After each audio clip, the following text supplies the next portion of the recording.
And welcome back to my channel. ఈ వీడియోలో ఏంటంటే బస్ మిస్ చేసింది అనమాట మా అమ్మాయి తనే. సో లేట్ అయిందనమాట. ఇది లాస్ట్ బస్సు, జస్ట్ మిస్. మేమైతే ఇంకా క్యాష్ పెట్టి మరీ వెళ్ళామన్నమాట. ఫ్రీ బస్ కూడా కాదు. ఇంకా ఇక్కడ నుంచి స్టార్ట్ అయ్యి డైరెక్ట్గా అయితే ఒంగోలుకి అయితే వెళ్ళిపోయామన్నమాట. వెళ్ళేసి ఇంకా డైరెక్ట్గా మీల్స్ అయితే తినేసి ఇంకా డైరెక్ట్గా మనమైతే ఇంకా రైల్వే స్టేషన్కి అయితే వెళ్ళిపోవాలి.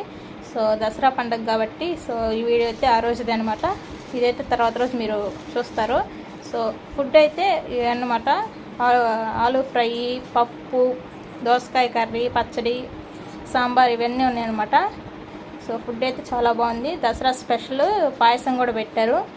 సో ఫుడ్ అయితే బాగుంది. మీరు కూడా ట్రై చేయండి. ఒంగోలు వాళ్ళు ఎవరైనా ఉంటే వీడియోలు కానీ చూసే వాళ్ళైతే వెళ్ళి ట్రై చేయండి, చాలా బాగుంటాయి. అలాగే నా ఛానల్ కొత్తగా చూస్తున్నట్లయితే సబ్స్క్రైబ్ చేసుకుని వీడియో అయితే కంటిన్యూ చేయండి. చిప్స్ కూడా పెట్టారనమాట, చాలా బాగుంది. బట్ నేను ముందు వచ్చేసి కూర్చున్నాను. అసలు అలాగే పొడులు కూడా పెట్టారనమాట. సో చాలా బాగుంది. అదనమాట ఈ వీడియోకి. నెక్స్ట్ వీడియో కోసం లైక్ చేయండి, షేర్ చేయండి, సబ్స్క్రైబ్ చేసుకోండి. ఉంటాం మరి, బాయ్.